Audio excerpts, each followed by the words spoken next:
Osiris. Count to 3. Come with me, and you'll be in a world of Do, re, mi, fa, sol, la, ti, do. You have found Daniel Donato's Lost Highway.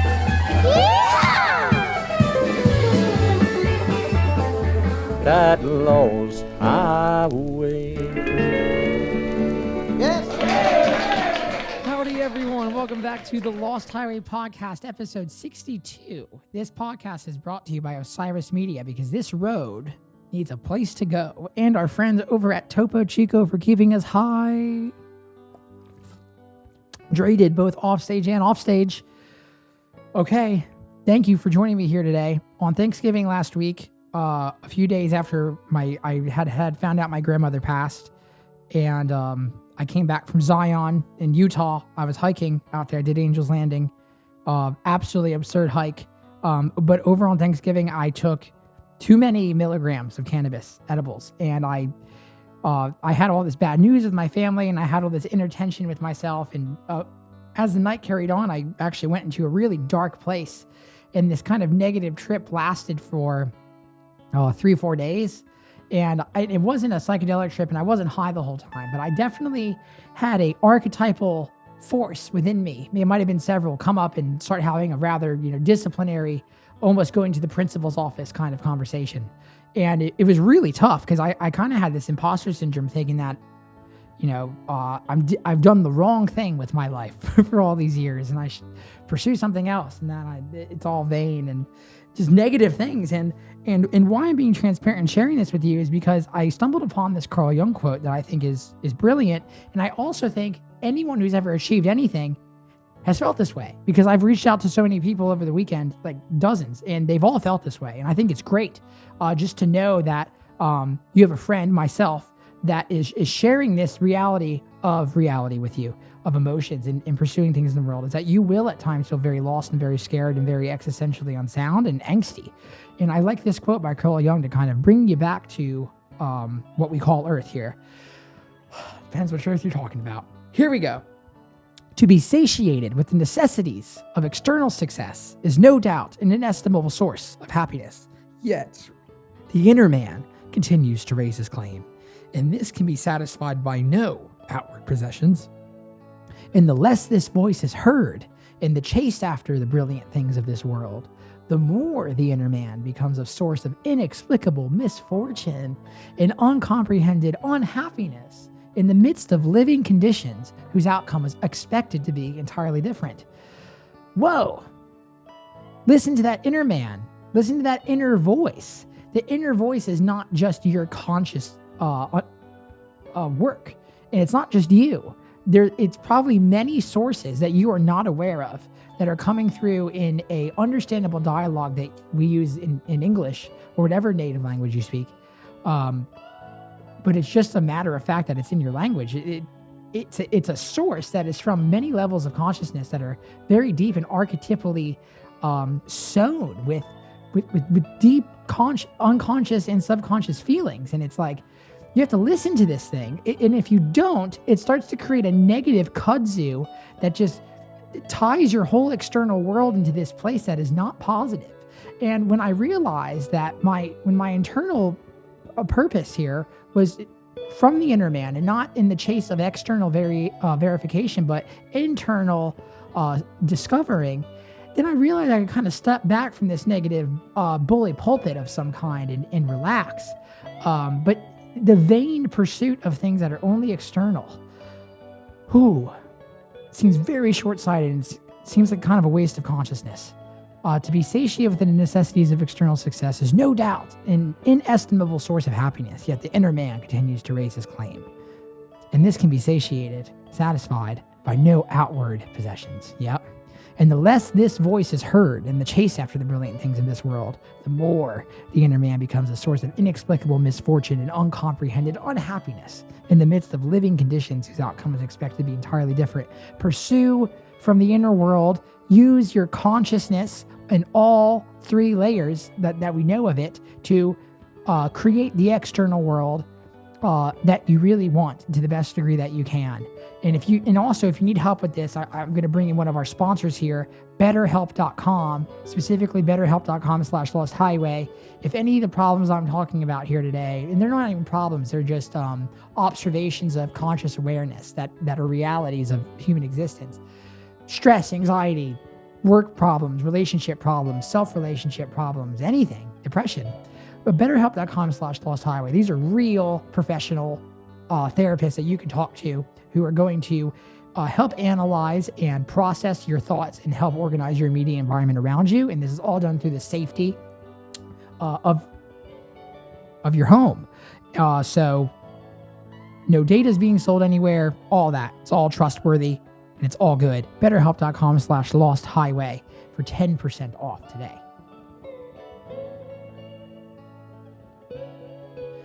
Perhaps the most important thing to any group, brand, business, private endeavor, public endeavor, is the essence of community.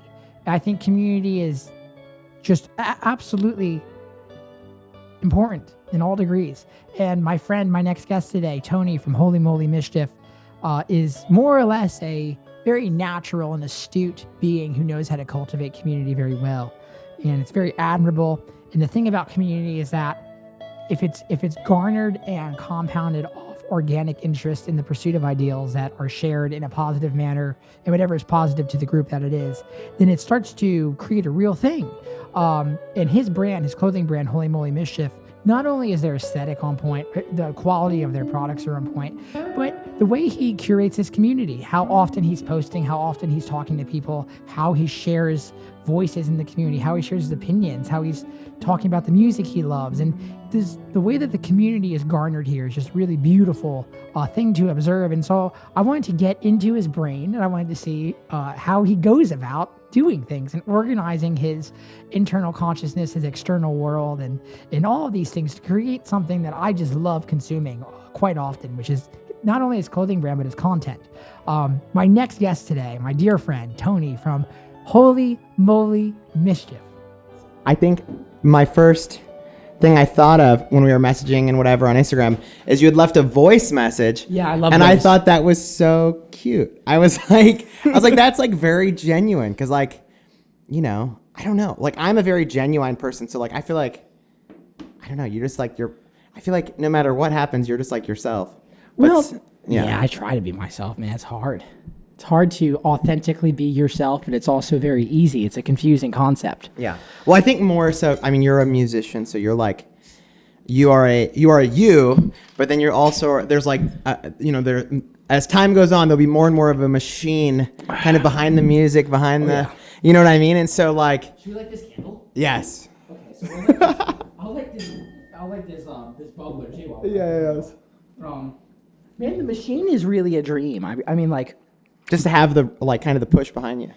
Yeah, and there's a certain level of automation that you can incorporate as an independent artist on your own. Like you can do Facebook Creator Studio and you can come up with content and do all that shit on your own and do pre-saves for songs. And there's just so many facets of releasing and communicating to people. And it's like, as you know, because you really do a good job with Holy Moly Mischief. Like it's really inspiring. It's really beautiful.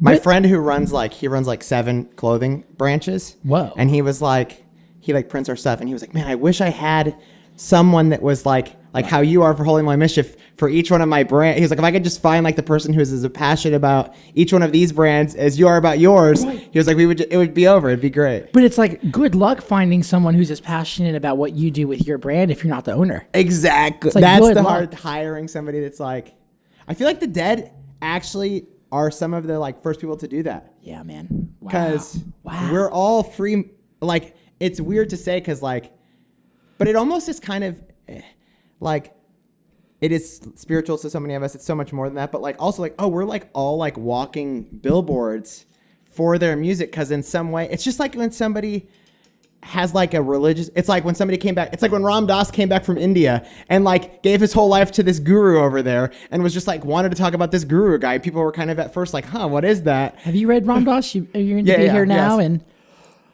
wow. What are your thoughts on Ram Dass? I mean, he's very interesting. Well, of course. As far as like, I think he's very thoughtful. Yeah. it almost is like a little sad for me in some ways because I'm like very like positive. So like his stuff is very much like, and I'll probably be like this more when maybe I'm older, like he was like he's just more kind of like settled into like things as they are. Where I still am that. How like, old are you? I'm 31. That's so young. Yeah. It's like Ram Dass was over that. Wasn't he over 40 when he went to India? Yeah, he was doing. I mean, he was like a grown man with he was like a college professor and At stuff. Harvard, right? Yeah. So like a lot of real. I think the thing that would be so weird though is like, I still have that like youthful optimism. So I'm like, oh no, we're gonna make things better. I'm gonna fix these issues for people and myself, or rather than just like, well, just learn to accept it. I'm just more like, not that. I mean, maybe that's not encompassing what he thinks. Acceptance is a weird one. I mean, so like, have you ever read Anthony DeMeo? No, I haven't. Anthony DeMeo is in line with Ram Dass. He's in line with Alan Watts. Have you gotten to Alan at all? Just like poems. Alan Watts had he had these like little haikus and these little short. Yeah. But he would have these 3-hour long lectures, man, that would just fucking blow your mind off. Yes. To the moon and back. And it's like, but talking about acceptance, not attaching any desires or projections or expectations onto people or onto situations or into anything that you do, and just really trying to see. But boy, is that really hard. Yeah. Like it's really especially I feel like if you're like a dreamer or like you have the big like we were just talking earlier, I was like, oh, this for like 5-10 years from now, and you're like, oh, you're already thinking big picture, but like you gave me that candle. You gave me this candle Yes. that says "Saint of Circumstance" and it has Bobby on it with a D'Angelico acoustic. And you're like, when you're playing rhythm guitar for Mayer and Dead & Co., and it's like that literally is like, if I could ask for anything, aside from getting Cosmic Country to sell at the Ryman, that would be my biggest dream. Is Yes. man, to play in Dead & Co. with John Mayer would just be sick. fucking unreal. Like, and it's like, but here's the thing about what is unreal. It's like, I just the other day, I like doing 3 grams of APE mushrooms. Yeah. It's just enough for me.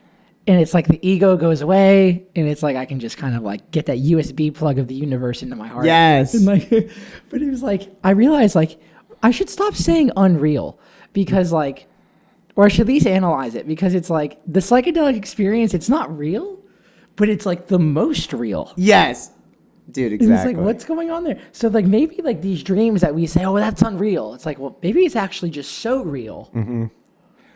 No, and that's like, I think that's what is interesting about that dream space, or about that, or like even like the creative space. Like I come out with new art every single week. It's like, How do you come up with new art every week? I mean, that's like the bulk. Like it's so weird because it sounds like you just like live in your head, but like I would say like the bulk of my day is not like answering emails or filling orders or doing that kind of stuff, because my wife does all that. So like for our Holy Moly Mischief, it's like merchandise, stickers, t-shirts, stuff like that. Mm-hmm. So my wife handles all of the like operational stuff. I do know like. How many packages do you guys usually ship on a weekly basis? We usually do like, hundreds. Fuck yeah. I'm not surprised. 100. Yeah, 100. I don't know, maybe 1,000 packages a month or something like that. Very good, man. Yeah. That's crazy too. But no, I think a big part of my day is like, I'll just literally like wake up and like go like fishing for ideas. What does that mean? I'll be like, okay, where do I want to be right now? Okay. Maybe I'll go sit at a coffee shop, put on like a show, like a dead show. You go on YouTube for those? There's some cool obscure ones on YouTube. I'll look up like, I just kind of look up like by the era I want to listen to. Yeah. And then just try to like kind of find, like pick a specific song and then maybe let it lead me to a whole show. But I'll just go do that. Or like sometimes at night. But I always, the biggest saver for me though is I have a terrible like memory. And so the notes app on the iPhone, because I'll have like 5-10 ideas. Like I'll be sitting for 40 hours trying to think of ideas. I won't have any. Then I'll have like my next 10 designs all in like one time. And so then I have to write them all down, because otherwise I used to think I didn't have to write them down. And they'd be like, oh crap, I had this thing I loved and now it's gone. Whoa. So you're hyper creative, but then you're also a hyper focus on the present moment. And so that allows you to really like capture something when it comes to you. But it's also like you have a hard time staying on one single thing at any given moment, huh? Yes. That's like the mystery of figuring out for me. is like when those bursts of, and it's almost like the electricity comes in and figuring out how to like properly direct it all when those inspiration moments come. Cause I feel like especially with bands, like there are bands that obviously had like inspired albums and then they tinker off. So like whenever that inspiration comes, I always am like, I want to be there and be present in it and like dive in, you know? Whoa. So what's your process for coming up with ideas? Cause your ideas they're reminiscent of a Be Here Now aesthetic where there's like a lot of, there's typography, there's iconography going on. And then there's also, spiritual incorporations. Yeah. And it's like, it's very beautiful and it's very Thank unique. you. And it's like, so what's your process? So you go to just like a coffee shop and like turn on something from 77 and then just go? Yeah, I would do 73 probably, or yeah, 73. 73 is wild. 73. So just Bill, no Mickey. Oh yeah, one drummer. Yeah. The Just Bill era is really cool. I mean, Mickey is like the coolest guy. Like he's like one of the coolest out there guys. But that era of just one drummer, boom, that does it for me. Yeah, it's really fucking cool. Tight. It's just like really tight. Like Yeah. I just don't know. It's crazy. For most of the history of the band, there was 2 drummers. But no, so I'll go to a coffee shop, or I'll just like at the Billy Kreutzmann shows I just went to at Red Rocks. I just had like a very small amount of mushrooms, like heading into the show, and then like while that show was going on, I'm just like soaking in the music. Yeah.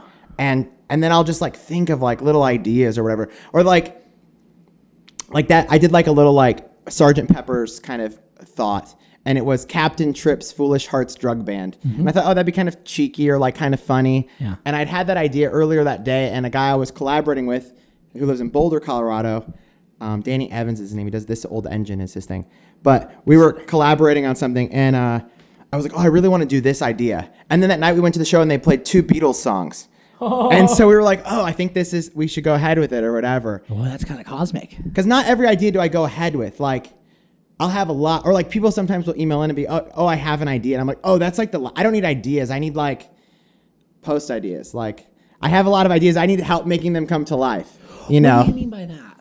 Well, cause like, I do a lot of collage. I do a lot of like type, print, scanning, that kind of stuff. So like that Jerry shirt that you're wearing now, that's how I came turned on to you, was that one.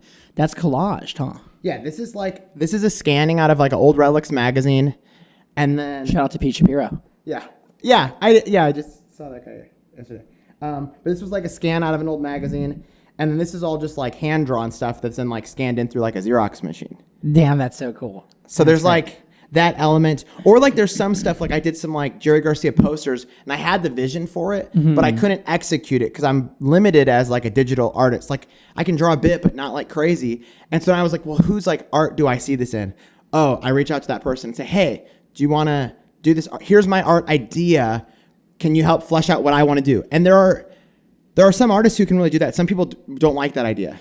So yeah, I think the genius in what you just said is, I want to write that down, is letting go when you can no longer be the best guy handling the job. Yes. And it's like, yeah, like that's the best part. That's why you have a producer on your album. That's why you have someone engineer your album. That's why you have like an artist do the front of your album, because you can't fucking do it all. I don't even mic my amps. Like I don't know how to mic an amp well. Like, I don't know. There's so many different kinds of microphones, and like, you know, I asked 5 different people about these microphones for this podcast before I picked one. It's like you should always kind of be talking to the expert. That is what music is so cool about. It's because I feel like the collaboration and the dependence on other people is always. Because like some of the best musicians have like terrible albums because they were just not produced well, or like so there's like all these layers of trusting others, but then is like someone that does like stickers and merch or whatever, there could be that hesitation of like, oh, I need to do this because this is mine, and I need like, oh, I don't want to give credit to somebody else or whatever. But finding like illustrators that are just willing to say like, hey, here's like, I'll do like a rough drawing of like, here's exactly what I want, here's my rough, like not as talented as you version. Wow. Would you partner with me in making my vision come to life? Like I'll credit you and whatever, but like I just can't do what I want to do at this moment, but I want it done now. And they'll be like, you know, there are humble artists that will be just like, yeah, I want to like bring this to life for you. And that's, working with somebody like that is like the best for me. Wow. It's just amazing. I like to collaborate too, where it's like both of our ideas, but somebody that's willing to just be like, okay, I have this whole idea, would you bring it to life, is very unique, I feel like. So when you have all these ideas and say you're, because I can relate to that too. It's like I just went into a cabin, my friend's cabin out in Fernville, Tennessee, which is a very regal part of Middle Tennessee, like very nice, elusive, wealthy properties. And it's like, it's a very nice, calm, peaceful place. And I'm out there, and it's like, I've been out there since like I got out at like 6 p.m. And then it was only until like 2 a.m. after I was picking up my guitar, and I was taking mushrooms. I was outside. The foxes were loud. The owls were loud. Yeah. The fireflies are everywhere. There's turtles and shit. It's like It's loud. It's Alice in Wonderland. Yeah, Yes. It's wild. That is when the ideas came. It was like it's hours into it, and then it's only like 1 or 2 of those ideas I got that whole weekend are really good. Yeah. So what is it that you know? Like when did you know? Like say the Always Grateful hat, something like that. Do you know what I think is weird is I just love to create stuff, and I think some people get crippled that do art in the sense of they overthink a lot of things. And they go, oh, it's not perfect. Right. So I just more like go like, okay, I assume like almost none of my stuff is even close to perfect, and probably most of it is not that good. But it's almost kind of like the way they used to make albums is like, oh, well, like as long as there's like 1 or 2 hits, that'll make the album. So that's what I think of as I go, okay, how can I be? I almost kind of think of myself artistically as like a guy like Ryan Adams, because he will just like, he's very prolific. He'll pump it out. But there may be only like 5 albums that somebody really loves by him out of the 40. So I think of myself like that. It's like I like to pump it out, and there will be like certain segments of the stuff we come out with that'll resonate with some people, and then certain segments will be with another. So like maybe the person who loves some like super psychedelic sticker that's like acid test based isn't the same person that's gonna love like the cute Always Grateful summer hat. But then I think in both of those realms, so then it kind of connects me with people across the spectrum or whatever. That is an interesting dichotomy among Grateful Dead and like just jam band people that I've come to know. And it's Yeah. like, there's people that are in it in the psychedelic realm, and then there are people who are able to resonate with it in a way that is not psychedelically based. And it's like they're just more into like the like my sister who's like 21, she has like the Dancing Bears phone case. Yes. And she like loves it. And she just got something from Levi's that's a Grateful Dead capsule piece, and it's cool, but like she's never done psychedelics. Yeah. But she can still find her way into it. And there's like a nice innocence there that the perspective brings. I like that more Yeah. than somebody who's like so almost like when somebody's so into it that they're like a critic, not only of the music but of the people. Right. of how things are set up, of how that merch is or isn't, or all. And so like you can almost get like too expert level. Yeah. Because you get so obsessed with the band, you want to listen to all the songs, you want to listen to everything, you want to enjoy everything. Where like not being critical of like, okay, well, is this as good as that? Or, that too much judgment comes in.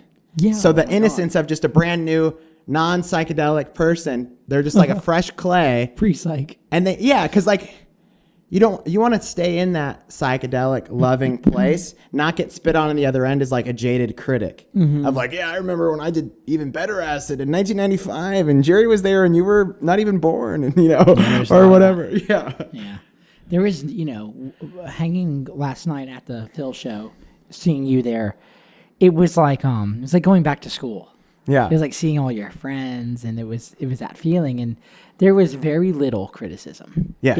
But you had a really nice point about it, where it was like, Phil's touring first post-COVID tour, and I asked what your thoughts were on it, and this was already after I've had 2 business meetings today on the phone, and they were like, I don't know how I feel about Phil's band, and these are people that work in the music business. In terms of not that you don't work in the music business, but they're managers and they're agents and they're, so it's like they're not dealing with consumers directly as you are in a certain way. They're dealing with artists, and they're dealing with promoters, and they're dealing with institutional players on it. And it's like I always find myself being more a consumer than I am. And it's like what you said about it was brilliant. So it was like Taylor Goldsmith from Dawes, Nikki Bloom, Phil's son, the drummer from Dawes, and then some other guy who played slide guitar. I don't know his name. Yeah. What was his name? I'm not sure. He was good. No, I liked that segment, and he had a cool mustache. His mustache was fucking awesome. Yeah. I love whenever like a band member has like one little quirky thing, because then you can just like there's like something if you're like in a psychedelic mode, or you're like a little spun or tipsy or whatever, there's like something visually in the band members to kind of connect with. Like, oh, that's like a funny little, it's like a little inside joke with yourself. I would say Phil's shoes were that for me. Yes. Yeah, the orthotics. Like, boy, were those some thick soles. I mean, he's 81 years old. That's the thing, too, is he was so sharp and present. Mm-hmm. 81. Honestly, I was the thing I had said was like, oh, this sounded like a band that wasn't like, oh, I've dedicated my life to playing and learning the Grateful Dead music. It sounded like, here's a really skilled band that plays a different style, learning the Grateful Dead music, like finding where they fit in it, you know, doing like even like China Cat Sunflower, there was like multiple like bars of music where he hadn't gotten to the thing, and that's a difficult thing to play. And so I was like, oh, is he just gonna like strum this? Can he not play that riff? And then they got into it, and I was like, oh, he was like we saw him finding his footing in the moment. And there is something really cool about that, though. Like, you're not overly comfortable. Nobody was comfortable, and that's why I think Phil was so present and directing the band. Like, he was like pointing at people. He was like conducting. It was cool. And maybe that's not the best place to be forever, but I bet you that's fun for an 81-year-old guy to be like, I'm conducting fresh people in their embryonic stage, you know? Right. Like maybe it's like the 68 version of a Dead song may not be as technically good as the 77 version of that same song, but there's something where they're still figuring it out, and there is like magic in that. Oh, like Not Fade Away is the best example. Yeah, like the evolution of Not Fade Away is just, or like Love Light. Yeah. It's like, my God, like the evolution of those songs over the time, it's really something to behold, you know. And it's like the cover songs that they would do and seeing how those evolve over time it's really fascinating, man. It's like, but that's so, like, I would never have thought of that perspective, because like that you just mentioned, like I would not have thought of that. Yeah. Because I was up with Pete and some friends of mine listening up top, and we were just watching it. We weren't down on the ground level, which I think was a mistake. I should have gotten down there. And I went right up there in front of Phil. I kind of just like budged my way in. Oh, I felt kind of rude, and I was like, you know, I'm just gonna go there. Yeah. Like, when am I ever gonna stand this close to like this guy? he was right fucking there. No, too. I was like, is this allowed? I couldn't believe it. Like, it was almost like seeing a Madame Tussauds wax character. Like, He kind of, yeah. I mean, when you're like 81, you kind of almost look like you do look waxy. Caricature, because you're like, you know, you're just that look. But like the idea that you had of like, because I definitely had a couple thoughts where I was like, man, I wonder if he missed that. Yeah. Or like, I wonder if like that, like I can see them looking at each other, not knowing what's going on, because when you play so many shows, you can just pick up on body language cues that are so subtle. Yeah. And I was like, I could tell that they were really risking a lot, and I love that. Yeah. But like, you found a lot of value and beauty in that. Yeah, because So did I, but you picked up on it in a way that's way more intuitive than I did. I just think it was interesting too that like they're a different, his backing band is a different band with their own songs that is like been practicing with him, learning his songs. So it's actually what they were doing was actually very similar with what I was talking about, wanting an artist to be able to make something that I've already thought of piece by piece, but didn't have the skill for. Of like, so this band is literally going, okay, how much creative input? Well, you're not even like in the band. It's Phil and friends, and the friends aren't even announced before we put the sales on date. So you're like, it's really Phil. You're right? It's just like the Phil show, and they're coming in to like flesh out what he wants, and he picked them to be kind of like, it's almost like the Beach Boys would always have different members out for different reasons. Yeah. You know, mental illness or alcohol, whatever. Brian, right. And so they would just have to pick like stand-ins all the time. So I feel like that's what Phil's band was. It was like, oh, you went and saw the Beach Boys, but like 3 of the 5 members were stand-ins, and they all did a really good job, but they weren't like as crisp or didn't know everything. But there was like it's kind of like what you said with the consumer vibe, is there was almost like an innocence to their playing, because they weren't overthinking of, oh, how would Jerry Garcia have played this in this time, or how can I have this? So it was literally like, oh, here's like a Jerry Garcia lick, kind of in a different tone than his tone, because they didn't even try to recreate his tone. The tones were so different. It was like there was no reverb. It was way dry, and it was like,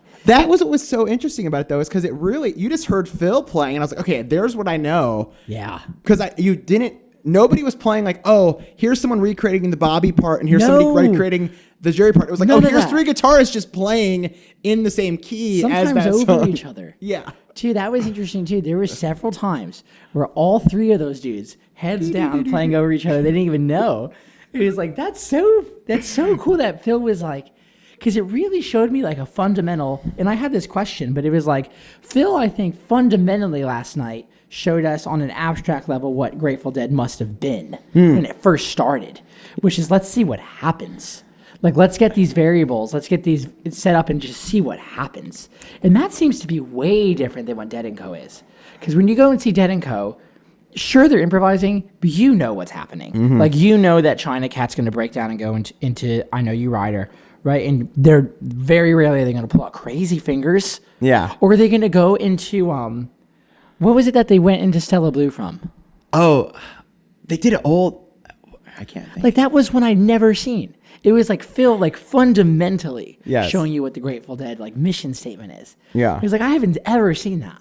He did Unbroken Chain, which is like his thing now. Of course. But like No Boxer Brain now, which makes me sad. But he'll do I'm it this guessing, week. sometime this weekend. But I think that's the thing I liked about it the most was, one, I've seen Dark Star Orchestra, I've seen Dead & Co., I've seen Bobby and Billy's different bands and whatever. But like the Phil set list was like fundamentally different in the like flow of the show, to where it didn't feel like the same show flow as every other like Grateful Dead band. I haven't seen J-Rad yet. I heard they're amazing, but Rad, yeah, man. I was supposed to see them last year, but then Then COVID. yeah, COVID. so I'm seeing them in August. But yeah, so as of the bands I've seen, I felt like Phil's band was very unique set list, unique song selection, his songs.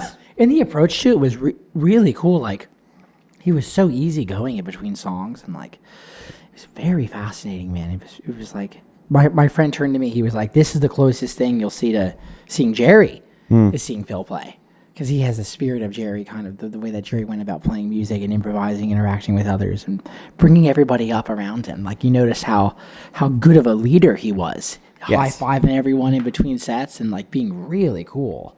It's like, that's a fascinating thing. I wonder why Phil didn't do Dead & Co.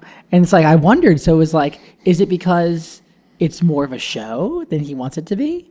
I don't know. Maybe like I was thinking like, oh, it might be the amount of dates, like, because this year they're doing like 30, but like they've done it where they only did like 15 for a summer tour. Like, that's not that crazy. Way cush. Like 30 dates even over 3 months like they're doing this summer is not. Maybe he just wants, like, they all kind of want to have their own little band. Isn't like that Billy's cool? got his band. Bobby's got his band. Yeah. Billy is bad. He looked good too. Like, he had like lost weight. He had like was tan. He was like ready to roll. And he plays fast. Yeah. It's not dead and slow. It's like, know. it's like Bobby's the one that brings it down, I think. Well, if you see Wolf Bros, it's kind of slow too. Way slow, yeah. But I like it slow. That's the thing though, is like, what? Did you see Wolf Bros at Red Rocks? Yeah, I went to Wolf Bros at Red Rocks both nights. That's why we made the Bobby is Back clothes. This was a weird like synchronicity, and it sounds kind of stupid, but I thought it love was interesting. Synchronicity. I had the idea. I was in California, and I said, when they announce music, I want a shirt that says Bobby is Back, and that'll just be the shirt. And so that was back in March when I was in Santa Monica with Richie, who he works out of this place called the Slingshot House in Santa Monica. What's that? My friend does he does like everything. He does like shirt printing for pro wrestlers and events, and like he's running like a big Las Vegas event in a couple weeks. So he just does a lot of stuff. Right. But his team, like on Bicycle Day, I went to his space and just like he has like art all over the walls, and I just got to like dose and then just like tell his team what Bicycle I was Day is thinking. the invention of LSD, right? For everyone who doesn't know. Yeah. I'm assuming most people listening do know that, but they might not know. Yeah. So you went over to your friend's house, the Slingshot House. Yes. On the day on Bicycle Day. You're Yes. dosing. And then you printed this shirt? That's when I came up with the whole lineup. So I said, hey, I'm going to meet with the team, and they'll help me like flush out ideas. Like, I'll be like, oh, here I have 20 pieces I want to do. What can we do to make like a clothing collection? Because before I just used to only do stickers and pins. So that was like very much in my mind. But now I'm like, oh, I want to do like fanny packs and like hats, or like we did like Christmas wrapping paper with, so those other items, I'll go and meet with them. And then I just was like, okay, here's all the things I'm thinking of. Like, here, I want to do this, I want to do this, I want to do this. And he'll help me find all the clothes and get all that stuff. With the Bobby is Back, I was telling Richie, I was like, dude, I just really want to do Bobby is Back, Bobby is Back. Then when they announced that the Wolf Bros tour was coming, they had branded everything as Bobby Weir and the Wolf Bros. I saw that. And then he changed his Instagram name to Bobby. Yeah, and I was like, Bobby. oh, that's so weird, because I had this merch all this Bobby merch that I was just thinking of like, oh, it's like old 70s, 1970s Bobby. Used to go by Bobby. And then he switched his name back. It was like perfect timing for the shirt release. I was like, oh, Whoa. this is great. He like switched all of his stuff to Bobby, you know? There's something more friendly about Bobby than Bob. Yes. Especially with the like Yosemite Sam beard. It kind of makes you look like kind of like sad dog. Yeah. Rat dog. Yeah. But so that Bobby is like a much more endearing. Bobby is endearing. Because it's cute. It's like Bobby is just like your little stepson. You know, he's sweet. He just comes over and like throws the baseball around with you. Or he's like your just supremely wise Bobby. grandfather. Yeah. Who you can just call, and on the first ring he picks up. Oh yeah, and you're like Robert III, but you call Grandpa Bobby and he's there. Man, that's so like. What were your thoughts on seeing Billy and the Kids? I loved it. I mean, I've been very lucky this year because everything seen a was lot of closed shows. down. Yeah. Yeah, we've already. I've been to like over 20 shows. My wife and baby have come. My wife and baby saw Billy Strings and me, but we did. I mean, I love Billy Strings. He's really good. He's really good. He's really good. I hope they just give him like. He's way better than Bill Strings. Yes. Like that. See that? Bill Maybe that's Strings where Bobby Weir got it. He was like, you know, Billy Strings sounds way cooler than Bill Strings. Bobby Weir sounds cooler than Bob Weir. Yeah, maybe. I don't know. Maybe so. That'd Actually, be some funny. like marketing, probably some like marketing person at like, Oh yeah. you know, wherever decided Bobby was the move. Oh yeah. Oh yeah. It is. We're here. Yeah. But I saw Bob at Red Rocks, and then I saw Billy and the Kids at Red Rocks, and then now I just saw Phil. And Wow. I think the thing that was fascinating was Billy and the Kids was the like exact halfway of like the Phil band and the Bobby band. Oh. Because the Phil band was like, okay, here's Phil and this whole new band, and they're just figuring it out. The Bobby band was like, okay, we have an orchestra, and so there's obviously not going to be a ton of improvisation because we have like cello parts and like tuba parts that are, you know, with like sheet music ready to go. But it was like very beautiful and ornate, almost like how a Pink Floyd show is, where it's like, oh, it's a great live experience, but it's like very like set up, ready to go. But then the Billy and the Kids was like, oh, here's this like new band that are all getting to know each other, but they all infinitely knew the music. Right. So you're just hearing new players playing with each other, but playing stuff they all like know a ton of. Right. And Billy Strings on electric guitar was just cool. It is cool. I don't think it's his main thing. I think acoustic guitar is where he really transcends, man. Like that's what no one else does. Well, he'd said He's really good. he said that electric guitar he was using at the Red Rocks, his grandpa built in prison. Built a guitar in prison, and I was like, I was like, did they have like a machine shop at prison? Or I've never been to prison, so I've never been to prison. So they're just making guitars there. yeah, he made this guitar that he played. He's like, oh, my grandfather made this guitar that I played, and he made it in prison. That's So a he- fucking cool story. Electric guitar though, not even it's not like he just got some wood together. It was like he got some like metal together and Where like you get, dude? Pickups are hard to make. Like guitar parts are hard to make. I've been through a lot of guitar factories, and there's you have a lot of guitars. I have a lot. You've of been at guitars. this for a while. I've been playing guitar. I'm 26 now. I started playing guitar when I was 12. Whoa! And I okay. started picking on the street when I was 14 for tips. And Where at here? in Broadway, yeah, on Broadway in Oh. Nashville. Have you been downtown? Yeah. It's a different scene now than what it was when I first started. As everything is always constantly changing and evolving Yes. in a beautiful way. But now it's really interesting where there's like a lot of like pedal taverns where it's like these people like driving around like bringing their own alcohol on the street Oh, and yes, just, like, yes, falling yes. over and like getting drunk. And it's like, Running over street performers. dude, really, it's like there's a page on Instagram called Broadway Uncensored, and it's the worst of Broadway you can imagine. It's basically like, have you heard of the phrase of or the concept of like we always distill people down to their most stupid thing? Yes. Like Bill Cosby will be forever remembered, not for his great comedy or his amazing TV work, but the terrible shit that he did. Yes. Right? And it's like, and rightfully so, you know? Or who's the guy like Dan, fuck it, we'll do it live. Yes. Bill O'Reilly. Bill O'Reilly. It's like, what a amazing career he had to get to that place. But Yes. we're just going to remember him for that one thing. Or there was a guy when I was like a little kid who was running for president named Howard Dean. And like at one of his rallies, he did some like weird guffaw where he just like made a noise that was like, yeah, or whatever. And then like, because that went like viral on the news of him being like goofy, then it was like totally, it was like, oh, all the polls went down, or like, it was like, it was really interesting. That's what Billy Strings has right now.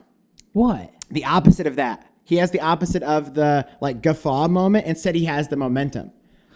Because like I've been listening to him for a couple years now, and a couple years ago I was like, oh yeah, here's this like little side guy doing bluegrass, and it's really talented and it's really cool.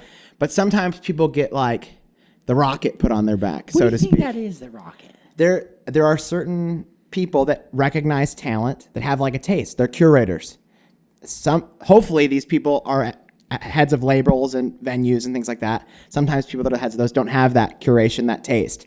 But just like there's the people who can like rate a restaurant or like a sommelier for wine, they maybe don't make the wine or make the food. They can taste it. So if you have the right person at a record thing or whatever that can sense that, then they can give the assistance.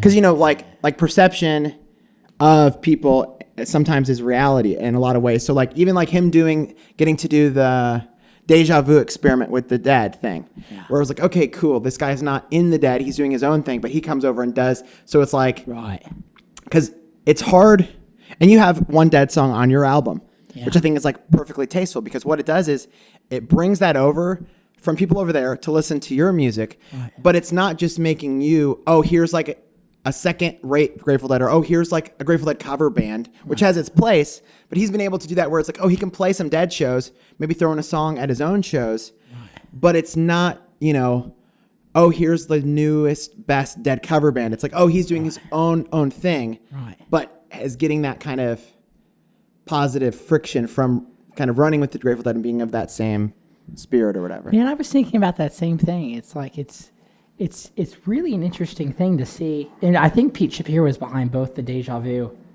concept. And that's the guy who was there yesterday. Yeah, Pete runs Relics. He runs Brooklyn Bowl, Cap Theater. So I have a friend named Daniel Shapiro who lives in New York, and I was texting him yesterday, and I said, Daniel, are you related to this guy? And he was like, oh, you mean this guy who like runs all this stuff? Like, and I was like, oh, I should know more about these things, but no, it's all right. In time, you arrive at the knowledge when you're supposed to. It's like, yeah, Pete's the man. But it is interesting thing. It's like I've been watching Billy for years. My career has been really interesting because I've watched a lot of people start. Like I watched Sturgill Simpson play to no one, like $5 cover charge. I saw Tyler Childers play a super tiny show in like 2018. Yeah. It was him and Coulter 18. Wall. Damn. Yeah, it was like 18 or 17, and it was literally like me and my wife went, and we were like, oh, it was literally just at like A place. a bar in Ohio. I was like, there's like 200 people here. What? And now both of those guys have like hundreds of thousands of followers and like, whatever. It's weird how that shit happens. It's like, why? Like Margot Price, I've seen that. It's like, I'm seeing it with Billy too. It's like, it's interesting to see people's careers take off and why they do. And it's like, you never know why, but you see when it happens. There is like the person has to meet the opportunity. Oh. Because you see, I won't name bands or anything like that, but like sometimes people get that push. They get the promo push. They get the right venue. They get the right opening to open for the right band. And they get that kind of push from, the curators. Yeah. But then the people don't resonate with what's being pushed to them. Right. So the pushers of music or whatever hey, here's the 10 acts we want to get going. Right. But then maybe this one actually gets going. The other ones kind of go back down or whatever. So Billy's one of those rare ones that's like, oh, he's getting that pushed and he's going up with it. Whereas sometimes people are like, oh yeah, remember that band was really kind of big 3 years ago, and now they're like, they like never met their moment or whatever. So that's the market. Like it's kind of a gross word, but you could call it the market. Yeah, you could call it that's the fine. listeners, and Shakedown streak. Right. Corporate shakedown streak. Shakedown streak, It's right. terrible. On Shakedown Way. Mm-hmm. It is interesting. So it's like, that's why I think the internet is the thing. Because it's like, the people will tell you what they like and what they don't like. It'll bypass it too. Like it'll bypass the money. Like that's the thing, not to cut you off, but it's like, I see a lot of artists, man, that come to town that I'll be driving on 65 and I'll see a billboard for them. And then I'm like, that's a cool artist. And it's like, I go on Instagram, like they look cool. And they have like 1,000 followers, but they have a blue check mark. Mm-hmm. It's like, okay, so you're clearly on a label that bought that's paying for this billboard, and no one knows who you are. Yes. And so it's like, and the content's like not resonating. And so it's interesting, or like the songs aren't resonating, or like the videos aren't resonating, or like what you're saying isn't resonating. So it's like why some people resonate with others, I don't know. Yeah, because there doesn't seem to be like a secret formula, because otherwise everyone would follow that formula. If there was just like some like, okay, here's how to make it, or here's how to. There are like weird things at right times. So like, Yeah, bro. I mean, just like before COVID, I think we maybe had like 6,000 Instagram followers. And now we have like 25,000 or something like that. So 4 times. Yeah, in like a 4x. year. Yeah. Which is unusual. But then like when I think back of like, oh, here were some specific happenings of like, oh, this person bought our stuff and shared it. Or like I had a weird run-in with a guy named Greg who was like over Burton Snowboards and does that Camp High Collective thing. So I ran into that guy, and he does those cool dye outfits, and he's like friends with all these people and whatever. So I ran into that guy, and I was like, oh my God, I know you. Let me give you some of my stickers. Yeah. I gave him my stickers. We chatted a bit. He was with his wife. I didn't want to bother him much. Yeah. Gave him some stickers. Knew he was a deadhead. Then like a couple hours later, I am tagged in like their post, and they have like hundreds of thousands of followers. Yeah. And I'm tagged in their post, and it's like, oh, hey, this was nice to meet this Holy Moly Mischief guy, check out his little stickers or whatever. And so that happened. And I was like, oh, I had a significant like bump. And then like, oh, like shortly after that, like some NBA player who followed him, like messaged me. It was like, oh, I like your stuff. And then like, there were a couple of moments like that where people that aren't just like, I'm meeting in the parking lots. Like that's a lot of the people that follow us. It's like who I met in person in the parking lot. I gave a free sticker to, and then they go, "Oh my God, I got your free sticker, and I found you on Instagram, and now we're buddies." Right. That's the big bulk of it. But then there are those like little bumps where like, oh, somebody sees you on there, and there's that positive association.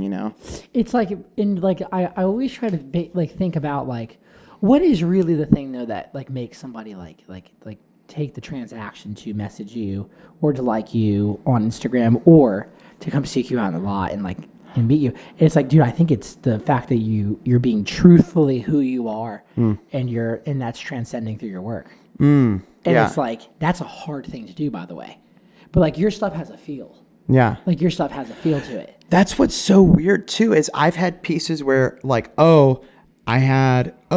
this visual artist finished this poster for me that I couldn't finish, or this person that's a different artist helped me clean up this one and bring it to life. But then even though technically you had 2 different collaborators that are totally different artists, it still ends up being in the same voice, like my voice or whatever, which is very cool. It's very strange.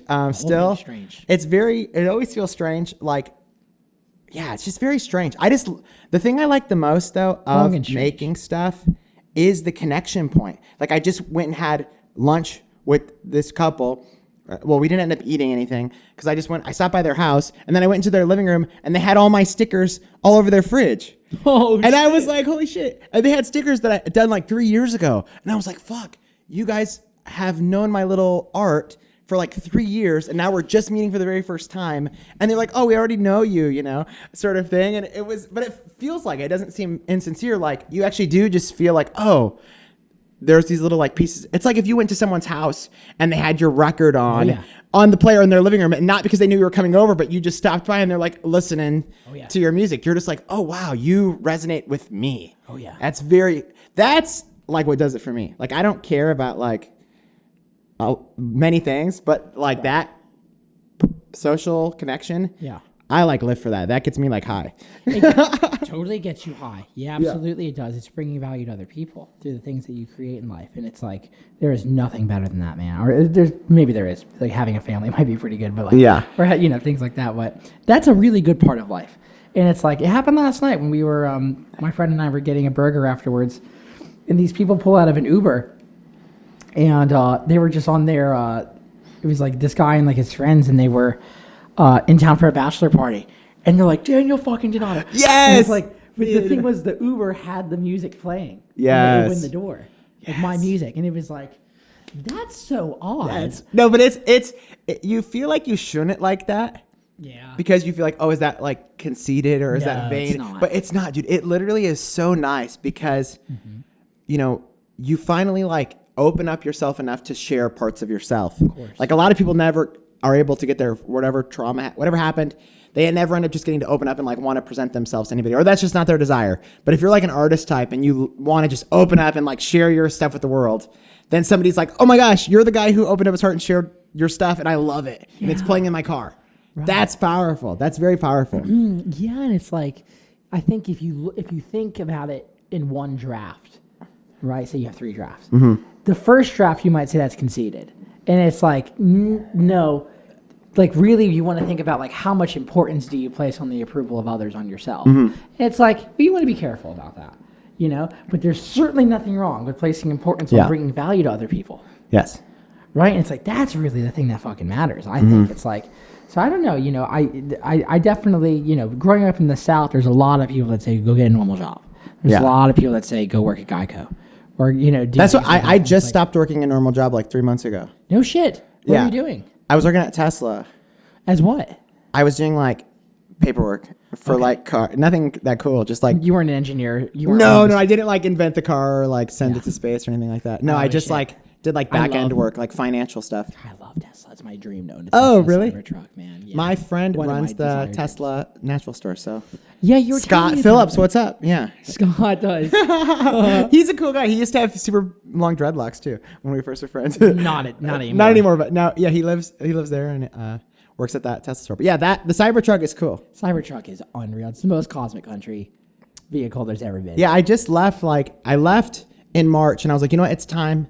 We do fine. I have a baby. I have a wife. I was like, You have another one on the way too. another right? one. Yep. Yeah. And I have another baby coming. And I was like, you know what? Like, even if I have to go back to a desk job 2 years from now, I still want these 2 years of not doing that and being able to go to shows and like wake up in the morning, go to the playground with my baby. Like the amount of dads that get to just like, oh yeah, I woke up, get to go to the playground with my baby, go get coffee, and then like come back at like noon And work. And yeah, and I've already spent like a significant amount of time with my baby. I'm like, oh, that's gonna like, I could tell even in the time since I've been home of like how much more of a connection we had just because we had more time.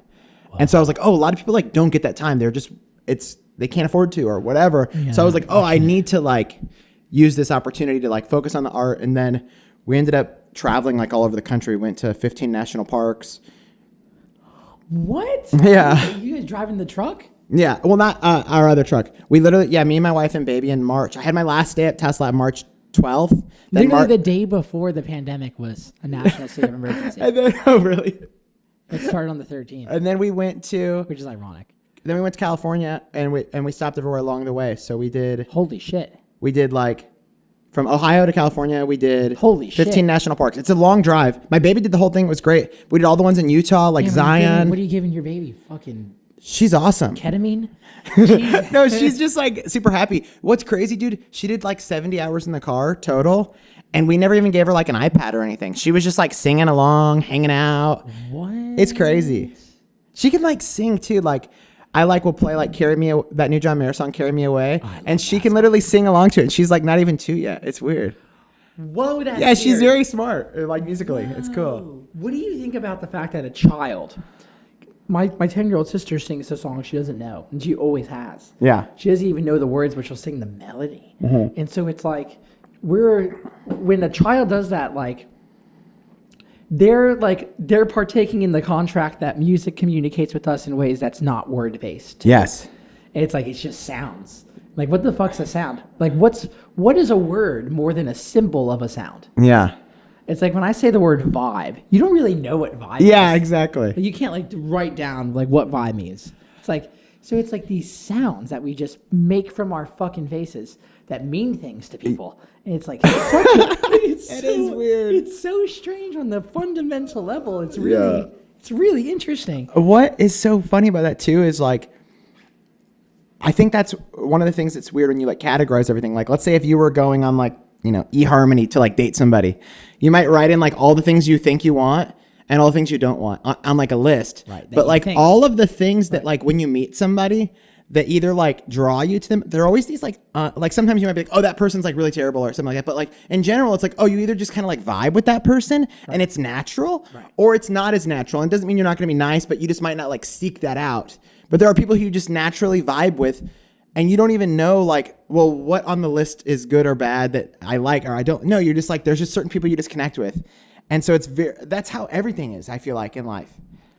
Yeah, it really is. It's like not the formula. It's just like you might meet 100 people today and like one of them is the person that you're actually going to vibe with, I think ideas are like that too. I think like the Bob Weir, and Bob was the first person I heard that said this, but I've heard several other brilliant people say it as well, that ideas are other forms of life that come and speak to us and communicate through us. Ooh. And it's really Dude, that's deep. It's very, it's like, and I'm sure the level that he can expound on, it's way deeper, than of course I can go. But it's like, it's like essentially like, you meet people that you vibe with, you probably meet a lot of ideas that you don't vibe with. And it's like, whoa, that's a cool way.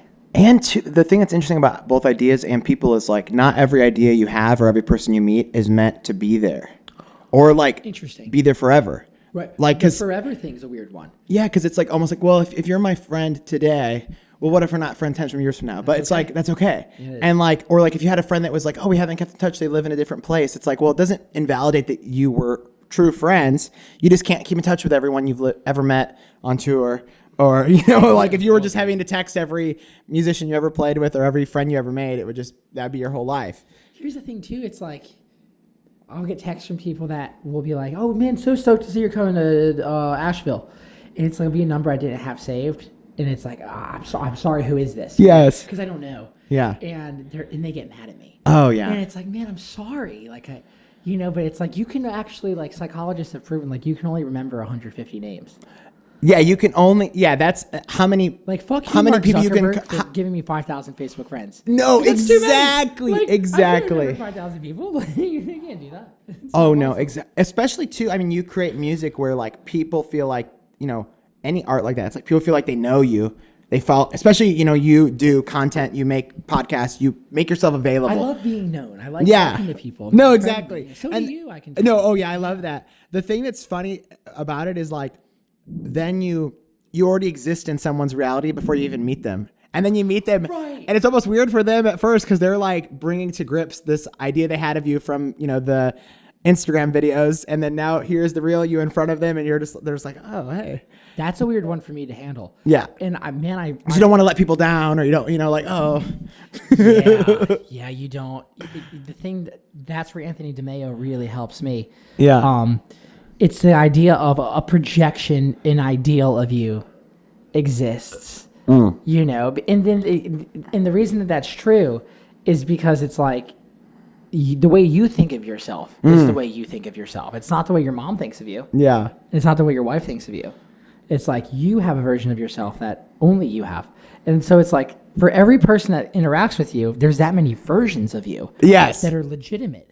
And they may have like 0.2% of a sliver of you. Of the truth. Yeah, but like it's kind of like what you said when people are only known for their bad thing or like they might just know that one bad sliver or that one good sliver and like, like you might have just been like coming out of a, restaurant after a show totally tired. Some person comes up and is like, hey, Daniel Donato, and you're kind of just like, hey, and don't give them the full like experience you might give on, if you had just woken up and had your coffee and whatever. Yeah. And so that one person might be like, oh, that guy was an idiot, or like another person be like, that was the best person I've ever met. Yeah. I'm always surprised to hear how like how people think of. And I think about this too when I meet people. Like I was very happy to have met you and to see how extroverted you were, and like because I like when I meet somebody and their creations make sense. Like a lot of the times when it's really good work, you can see that their creations are an overflow of themselves. It's like meeting you. I can totally see how like you would have all these like abstract designs that have all these colors and shapes and lack of coordination that somehow creates a coordination. Yes. And it's like the handwritten, always grateful. It's like the fact that you're saying, art fits within a frame, which is something that's symmetrical, but the shit that's going to be inside is not. And like, that's really cool. And I think that's what Grateful Dead music is in a certain essence. Yeah. And so it's like, if you take away the musical identity from it, and you just take that spirit, your art is Grateful Dead-like. That's what is so, thank you. Yeah. Like I it is appreciate like that. the hat is Grateful Dead-ish to me. That's what's so funny about it. It's because I purposely, like a year ago, when our page started getting kind of bigger, I was like, oh, I really probably shouldn't use like Steely or Bears because I'm not like licensed or whatever. So I was like, yeah. So I was like, I should probably not use that stuff. So then like all of 2021, I haven't done like Steely stuff or Bear stuff, but it's all like Grateful Dead stuff without using any of the like iconography. Yeah. So I was like, oh, it's almost like trying to write. Yeah. It'd be like if like a Christian guy was trying to write a book, but he couldn't use the Bible or something. As like a visual artist, I'm like, okay, I want to write a book about the Grateful Dead, but I can't use any of the source material. But it's brought a lot out of me though. That's even like why we drew our own little skull with the flowers that's red, white, and blue, you know, because it was like our own, here's our own Steely that nobody could take away, or like it's ours, you know, it's not subject to copyright law or something. Yeah. Are you familiar with Virgil Abloh? Yes. Yeah. The guy who's over menswear for Gucci, or no, Louis Vuitton. Yeah. Sorry. Yeah. No, no. He did the album artwork for West Side Gun, which is a really interesting. Really? Yeah, the Pray for Paris album, which is really So Virgil did the album artwork layout and stuff for it, and that's like my favorite hip hop artist. I love him. Really? Do you like hip hop? Yes. Yeah, I grew up. That was what I grew up. I grew up like 30 minutes outside Chicago, so like I grew up like buying like Master P, and like I had like a FUBU jersey as like an elementary school kid. Dude, I like Dave and John. That's so funny. It's like dude, like G Unit. Remember G Unit? Yes, yeah. Like that was like in like middle school. I was like urban. I was like I love hip hop. Like that was my thing. Oh, me too. How couldn't you? Yeah. Man, middle school for me was when Kanye West dropped Graduation. Yeah. And it was like, whoa, like graveyard shift, or like spaceship, whatever it is. Like, oh my God, like that's forever. It broke my Apple earphones. Yeah. And how loud the 808s were. Like it broke my earphones. I love Kanye. I love all that. Kanye's freaky. Like he's not even a human. Like he's human, but he's so not in like the way he operates. You know what he's like? He has like the dream for somebody that gets tons of ideas, because he obviously is a huge idea person. He has clothes. He has, he does so many things, multiple brands. He's overseeing the Gap now. He's got his shoe company. So cool. He still produces records. He just and like produced Lil Nas X next single. It's like, what's the deal there? Yeah. So he's prolific to say the least, but since he made his name, now he can plug in like everyone that he like wants to hire. So he looks at like Instagram or whatever and goes, okay, who's putting together the best color palettes on Instagram? Oh, I'm going to hire that person. Now they're my team. Oh, who's making my favorite beats? Who's doing my favorite rhymes? Boom, they're my writer now. Boom. And so he gets to bring all of these other like small geniuses under himself, and like they lift him up too. So it's that collaboration of sorts of like, even though he's a genius, he's not relying on himself. He's recognizing, hey, I'm just like anyone else. I'm viable to get out of touch or whatever. He is actively seeking out the best people to always collaborate with. Collaboration's key, man. Yeah. It's like anytime you can collaborate with somebody that's either gonna let you, they'll take you higher, or you can bring someone else up higher as well. Like, oh, hey, we had a friend who's like 18, and I was like, he was really good at drawing. I was like, dude, you should draw something for me, and like, we'll do a design, And so I was like, okay, we're going to do that, stuff like that, to where it's like, oh, there's people who you can help along the way, and there's people who can help you along the way. Always. And if you're always, helping people along the way, I feel like other people that can help you will. There is a there is a kind of this reciprocating essence to what like reality has for us, where it's like, because like love seems to be a self-giving thing, like where it's like love is love, and so it's like what you do is what you do. Like the candle doesn't just burn just for me and you. Like it would burn even if a serial killer was in here, right? It's doing what it does. Yes. It's like we do love. Like that's part of the way we navigate and create our own realities, is like through the process and action of love, which is hopefully trying to just see as plainly as you can. And man, I think it's like collaboration, helping other people. It's like the more that you can help other people, you're actually helping yourself, because you are no different than other people. Yeah. It's like really. It's like if your ego is it. It's kind of like when all the boats, it's like if the tide rises for one boat, all the boats are going to go up, It's like the water levels affect us all, sort of thing. So it's like whoever you have like on your team or in your sphere of like, or even just being around ideas that inspire you. Like, Oh, yeah. my best buddy, Jonathan's his name. He runs the like Slingshot House thing. He was doing like merchandising, like living in LA, not having a day job. And like when we first met, and I was like, you know, working at Tesla and like had like day job life, you know, and I was like, wait, how can you afford to live in LA and like follow your dreams and just do your own little company thing? Like, I didn't have like a grid for that. Like, I thought that I was like past being able to do that or something.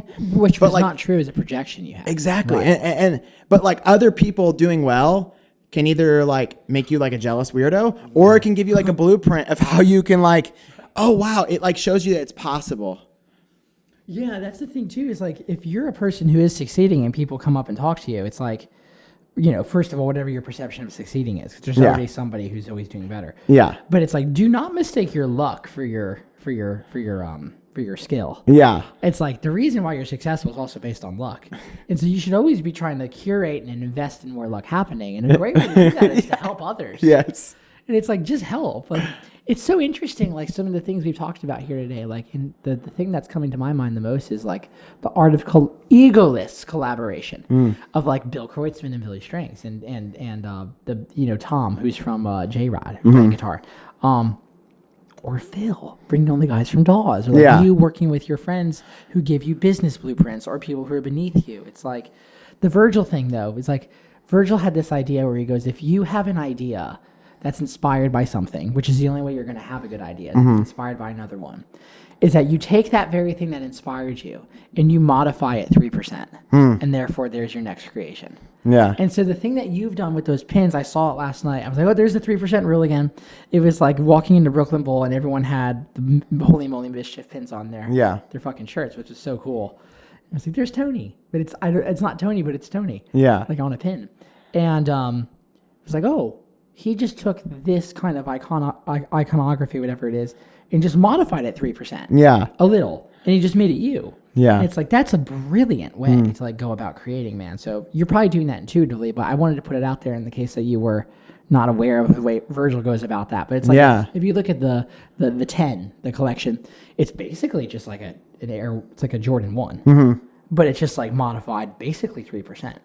It's like, but God, is that 3% revolutionary? Yeah. Like it changed everything. It's like rather than trying to like reinvent the wheel, you just make the wheel a little better or a little bit further than you went before. Yeah, just like that's what I feel like is always so cool about the Dead, though, is one, even if you just say the Grateful Dead, there are so many different variations of the band, so many different sounds. Which Dead? That's the thing, is when people ask me, where do I listen to the Grateful Dead? I'm like, well, which one do you want to listen to? Yes. So it's like multiple bands, all these people. And so I think that's what's interesting too, is in our community, because the Grateful Dead as a band was one that was very spontaneous, collaborative, giving, not, there's that interview with like Jerry Garcia and they're asking him how he feels about the tapers. He's like, well, what are we going to do? Send the cops out to arrest them? Like that seems, that seems insane. Like that seems not like us. When we're done with it, letting them have it. Yeah. It's like, that was the best thing I've ever heard. Yes. And like when you have that mindset, I feel like it's the perfect place to be a creator within. Cause like, if you're like a total jerk, you're not going to like make it very long because nobody's going to want to vibe with being a total jerk. No. So I feel like everyone I meet, I'm like, oh, you've been like a deadhead and like making art in this community for a long time. And it's always like a great time. It's always nice because it's like it draws certain people. Like there's some spiritual element to the music or something. Oh yeah, that like just draws certain people to it, and they're beautiful people. There's a lot of beautiful people. That was the thing I was noticing last night. It's like a lot of egolessness, man. I think it might have to do with the psychedelic influence. It's like, because genuinely that seems to be like the gradient sliding scale. It's like the less egoless you are, or the more egoless you are, probably the more psychedelic experience you've had. And so it's like, maybe that's part of it, and that's why the music can live on in such a real fucking way. But it's like, it's ultimately the most egoless music because it lives on without even all the members playing the song. Yes. Like you couldn't go see like Charlie Watts and friends play the Rolling Stones. Yes. Like it wouldn't be good. It would be so strange. Like you're gonna get a guy that like moves like Mick Jagger that's my age? No. Yeah. It's like, fuck yeah, you're gonna go see Phil and I know, that is really weird. Like how the band partitions itself into little like segments and like can do little solo acts that are just also just dead music. Yeah. It's like just as valid too. Yeah. And it's like such a weird, it's way more than music. Yeah. It's way more than that. Well, also like I can't even think of any bands where it's like there is legitimately like dozens of people who make a living playing Dead songs, covering another band. Oh, yeah. And that's their job. And like, I don't know of any other band or any other, like there might be like an Elvis impersonator in There's a lot Vegas, of but those. like Yeah, there's there are. not like, there's nothing like these Dead cover bands are like. There's a lot of people that do make a living covering other bands, but it's a cover. Yes. And so it's like, great example is like, you'll see a lot too. Like I guarantee you, like go and check out like your local venue in your like town that has like 300, 500 people cap. It's like most of those acts on the calendar. Or like Beatles Night. Yeah, it's gonna be the Beatles Night. Fabulous Four. Or, It's always a play on the Fab. Yeah. I've been wanting to do something, and I'm sure it's been taken, but Fab PH. Yes. It's like, let's jam on the Beatles. Yes. And it's like, that'd be really fun. Like jam on Norwegian Wood. Like, come on. Yes. But yeah, you'll see that'd be like 80s night, and it'll be like them only doing Metallica. It'll be like only Cyndi Lauper, or like things like Yes. that.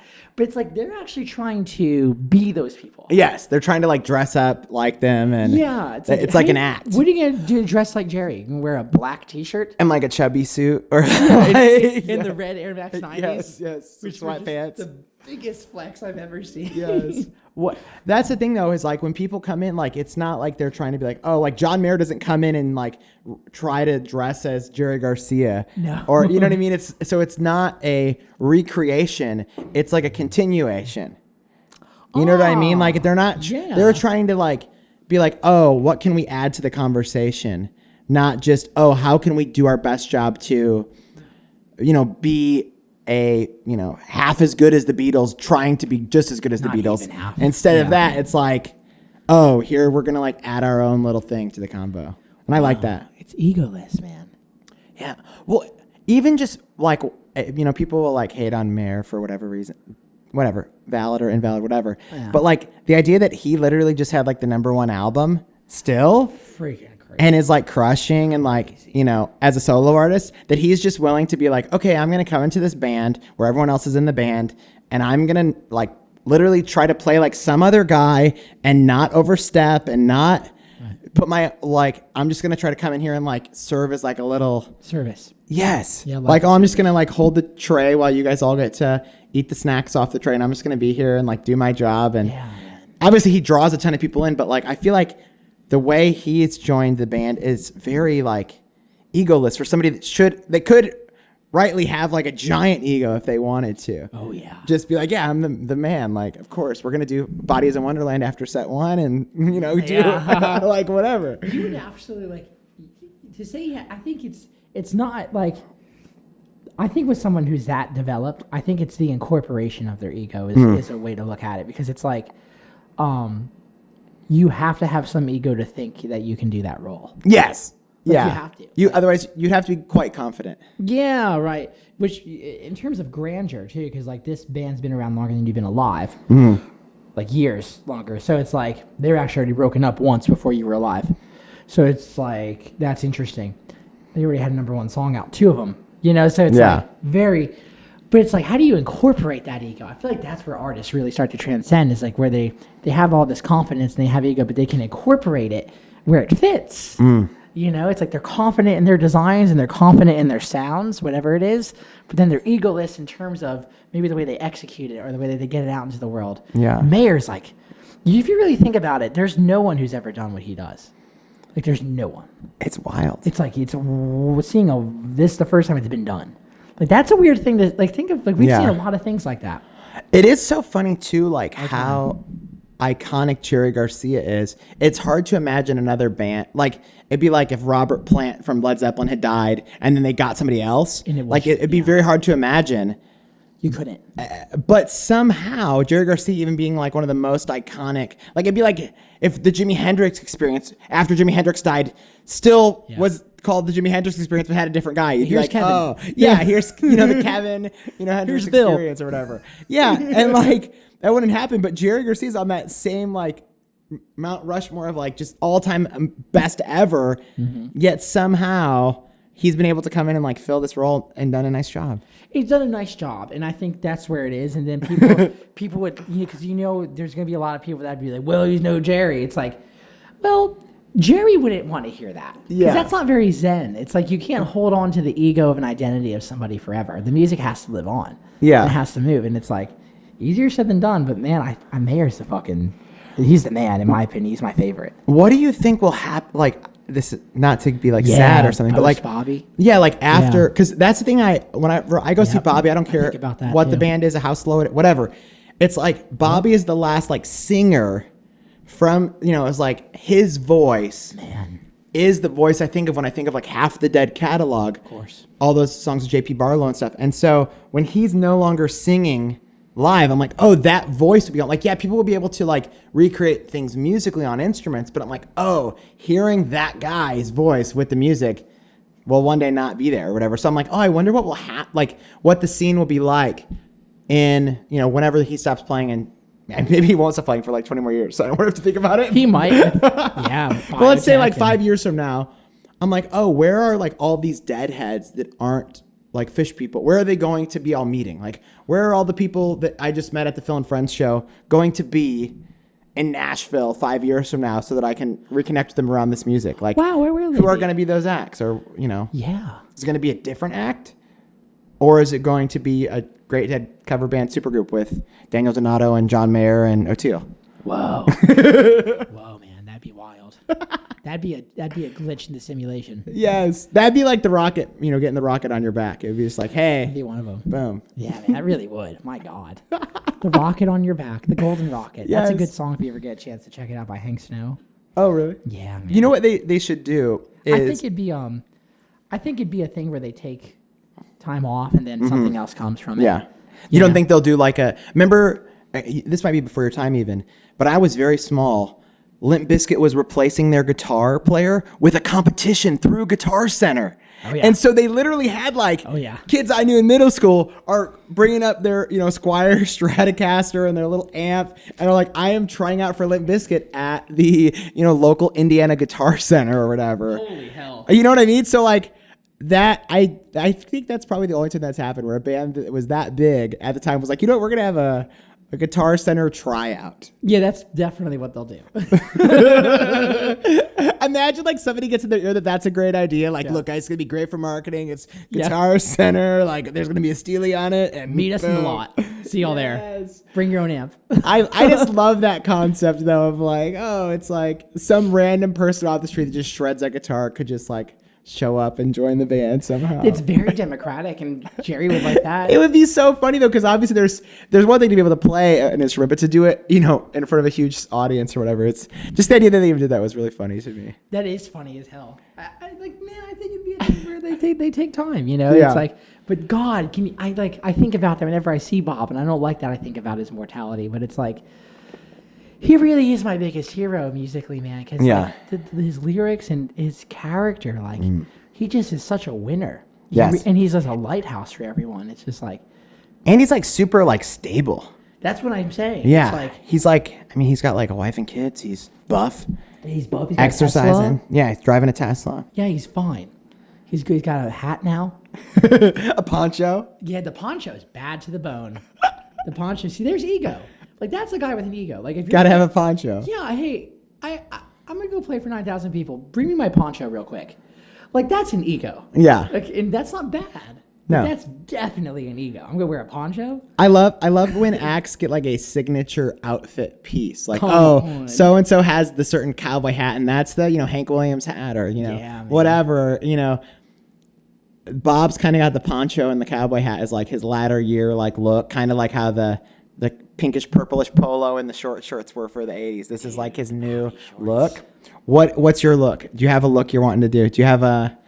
Are you gonna do I'm starting with it. suede pants or? Wow. what eventually people will tell you like have to do that or something? Is that how it works? I don't know.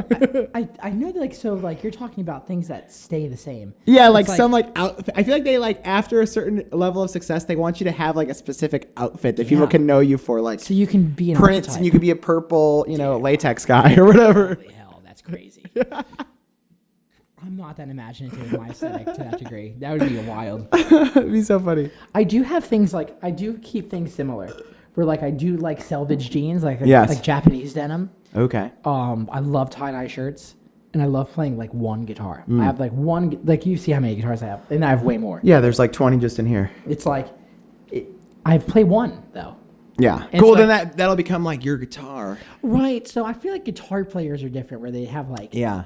like Jerry, like, of course the sweatpants were a flex, but it's not like he was wearing Fear of God sweatpants. Nobody really cared about his outfit. Not in the as day. much. Jerry was off in the sweatpants era and the joggers era by 20 years. Yes. Like if he was around now, he'd be straight flexing with some Balenciaga sweats.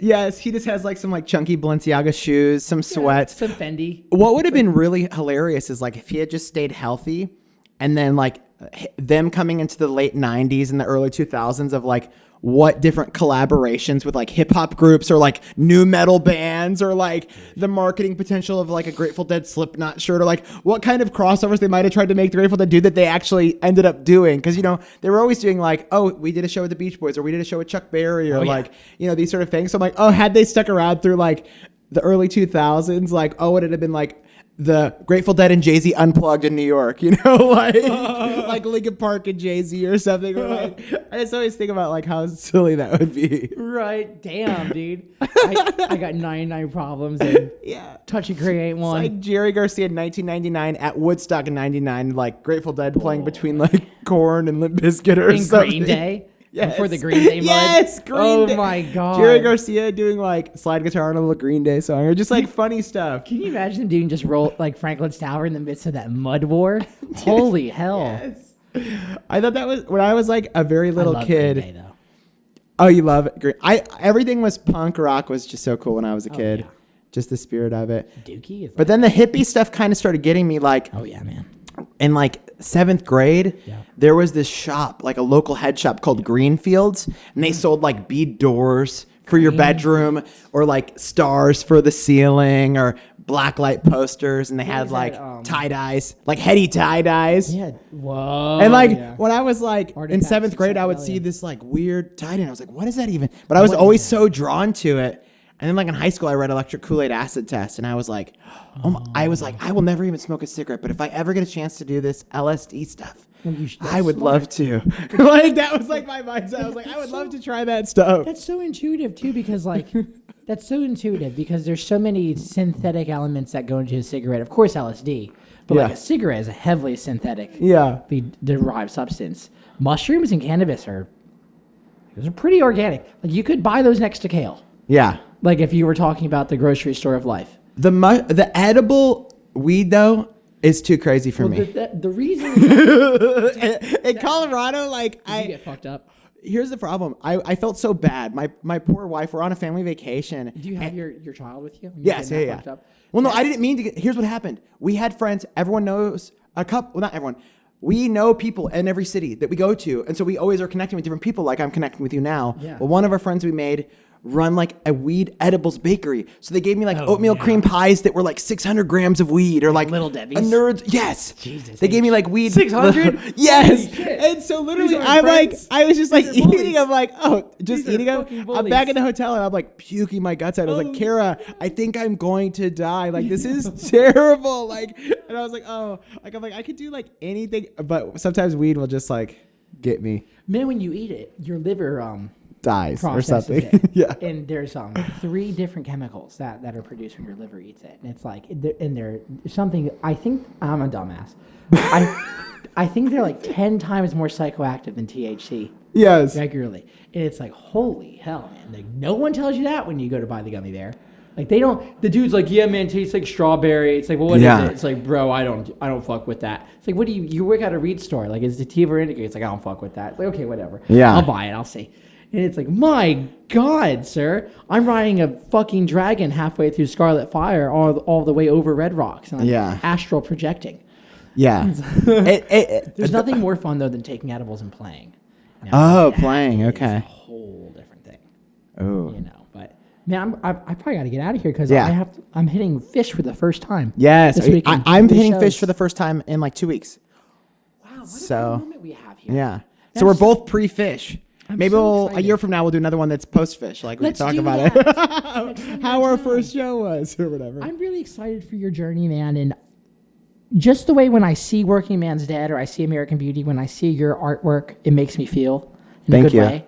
And so I love repping it, and I just Thank love you. the fact I got I to meet the appreciate it. person, and like what you do is so real. And thanks for taking the time to come here to the Cosmic Country Cottage and like just hang, man, because this is fun, dude.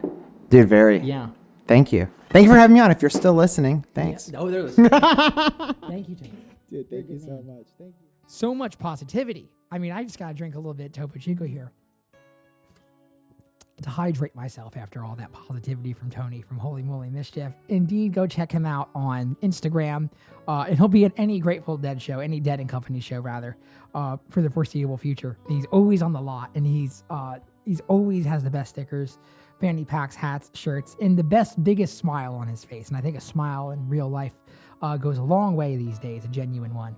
Thank you for listening to this. I really do appreciate it. I hope it could have been of value for you. This is an investment of your time and your conscious energy. And all I want to do, truly, sincerely, from the bottom of my heart and soul, I mean this, is to bring you value and to bring you positivity and patience and persistence that you can therefore take and use in your own life. I really think this is how part of this realm works. Thanks to our friends over at Osiris Media for hosting the Lost Highway podcast. This road needs a place to go. Our friends over at betterhelp.com/Lost Highway for 10% off today. Real, actual, smart analysts, therapists that you can talk to and share your issues and observations with, and they will help you deal with them and organize your immediate environment in a way that propels you better for more happiness in a positive, more aware existence. One more time, I want to share this Carl Jung quote that my friend sent me after I took 150 milligrams of edibles this weekend during Thanksgiving. It brought me into a very dark place. But I'm glad I went there, and I think it's good to go there. It's good to learn those things about yourself and to learn that there is that side of you and that you can deal with that side of you, and there's actually so many people who learn from that side of you. Here we go, Carl Jung, as always. To be satiated, with the necessities of external success is no doubt an inestimable source of happiness, yet the inner man continues to raise his claim. And this can be satisfied by no outward possessions, and the less this voice is heard in the chase after the brilliant things of this world, the more the inner man becomes a source of inexplicable misfortune and uncomprehended unhappiness in the midst of living conditions whose outcome is expected to be entirely different. Now, when I read this to you, you probably feel that it's real. But how is it real to you? And it's also real to me, and it's also real to Carl Jung. Well, perhaps a lot of our problems that we feel that isolate us in this world are actually the things that tie us together the most. Stay persistent, stay patient, stay positive, my friends. Keep it cosmic, and I will see you next time. Osiris.